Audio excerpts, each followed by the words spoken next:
Today, something really special for you guys, a 2021 Aprilia RSV4 factory.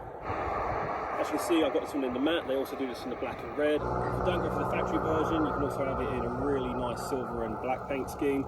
And yeah, they look absolutely phenomenal. Obviously, this paint scheme is a tribute to the old school Aprilias. If you're familiar with the RS125s and 250s, they came in this similar paint scheme. And in the flesh, I quite like it, but personally, I do prefer the black and red. Now, for this year, Aprilia up the CC. This is now a 1099cc as regards to last year's one, which was a 1077cc. Power stays at 217 brake horsepower, and also the torque has gone up to 92 foot-pound.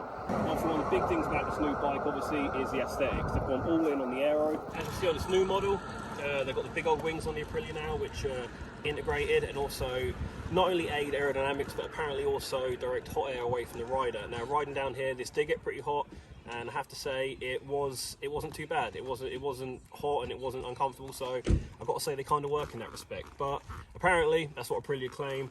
Could I feel these on the road? No, I couldn't.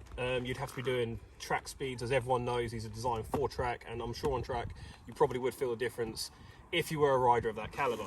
Now on the front as well, they've gone with the LEDs at the front, very similar to the RS660. Of course, the UK model comes with the integrated LEDs. The American market actually has to have the indicators in the wind mirrors, a bit like my RSV 2018, but in the UK we can actually have them on the LEDs, which I really like the front end of this. I like the wings, I like the LEDs, and it's definitely got a MotoGP feel to it, and I do really like that. Moving on to the rear, the other big change is now the underslung swing arm, which I think looks really factory and also looks a lot like the Aprilia MotoGP bike. If you follow your MotoGP, you'll appreciate that. I do. I think it looks really, really nice. Aesthetically, other than the wings and a few little tweaks, it isn't a million miles away from the RSV4 2018 model, which I own.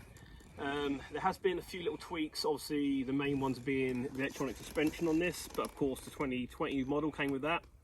I have had to play around with this, and once I stuck it in road mode and the mode that kind of learns how you ride, I did find it was a lot better and a lot more compliant around the bends. But it does take some setting up, it does take some fiddling around, and as you can imagine, I've only got this for a short term sort of like day thing today, so I haven't had time to fully play around with all the settings. So yeah, these come in at £23,000, brand new.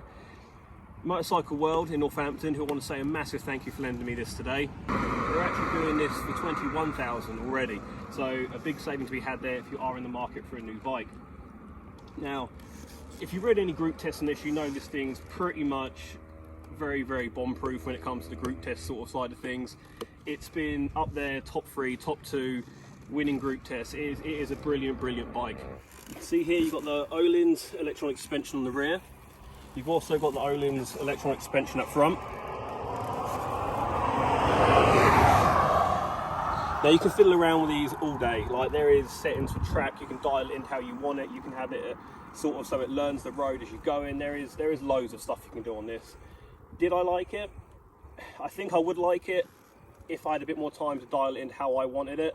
There is a lot on there, and of course I'm used to traditional forks. I'm used to getting the bike set up how I want it, get it set up for my riding style, and I ride it. It doesn't change, that's how I like it, and that's kind of how I've always had my bikes. But this, there is a lot of options, there is a lot of room to really dial it in. So I think, given time with it, you would learn to appreciate suspension. Now, the engine on this, obviously this is the 1100, 1099cc. Now, riding this thing, I have to say that the bottom end on this thing compared to mine, you do notice that extra cc's in the bottom end. And in fact, Aprilia have managed to keep it at 217 horsepower while making it Euro 5 compliant is a massive thing. It's a really a job well done on their behalf. But you do notice at the bottom end, coming out of bends, it's really got a lot of grunt low down. It doesn't seem as crazy up in the top end of the revs, but that extra cc really does build up on the mid-range and is really low down. You do notice it. But it was a lovely ride. It did feel a lot like my 2018 model. I can't say it doesn't, because it does, but that's not a bad thing. The other thing I wanted to point out was the initial getting on the bike. The seat height is a lot lower. Or at least I felt it was a lot lower than it is on my 2018 model. You got on it and I can almost flat foot this, which is something I cannot do in any way, shape or form on my 2018 model. So that was also like a big first impression, because I think a lot of riders will find it's a lot more accommodating, especially riders who got on the old one and thought it's a bit too high. go out and try this one because it is a little bit shorter. The Pillion seat, again, it's not really a seat. If you want to sit on that, then God bless, and yeah, good luck with that. But personally, I wouldn't want to sit on that because, as you can see, the actual plastic bit comes up higher than the seat, and if you can feel that, you want to sit on the pavement if you want something a bit more comfortable, to be fair, because that has got no give in that whatsoever. And also with the rear foot pegs, you're going to be a very unhappy Pillion on this, that's for damn sure. So yeah, not really a Pillion seat, but I get it has to be there to meet rules and regs, and fair play. So the big question, would I change my 2018 model for this 2021 RSV4 factory? And I've got to say, personally, no, I wouldn't. I love this bike. I think this bike is absolutely amazing. But has it got enough changes to warrant the extra money and to trade in mine? Personally, I don't think it has. This is definitely a new bike, and this is definitely a bike that has brought the whole game on. Has it brought it on enough to warrant the extra cash? Personally, no. Now, I don't mean no, I wouldn't buy this, as in this is a bad bike, because it's not. It is amazing. And if I didn't have an RSV4, I would go out and I would buy this bike. But I love my current model, as most of you know, and I just don't think this is enough of a step up from that. Aesthetically, I do love the wings on this. That is a big thing for me. I do like wings, which I know some people don't. But other than the wings, I think aesthetically mine is more pleasing to myself. That's just my personal opinion. Other people may think differently, but that is just my personal take on this. Now, what's next for Aprilia? I think this will be a lovely base to work at, like maybe next year. I'd love to see if they're going to tweak this in any way, shape or form. Will I be trading up? I have to say no, not anytime soon. But if you're on the market for an Aprilia and you do like the old Aprilia RSV4, please get yourself to Motorcycle World in Northampton. Please try this out, because I tell you what, this will absolutely blow you away. And also, it's one of these things as well, I've got to say about Aprilia, there is this whole thing about they're not reliable, they haven't got the customer service there. Let me just clear that up by saying I've had my Aprilia nearly 2.5 years, and it has been amazing experience owning it. So please don't be put off by them old school stories about Aprilia not being up to scratch with the other manufacturers.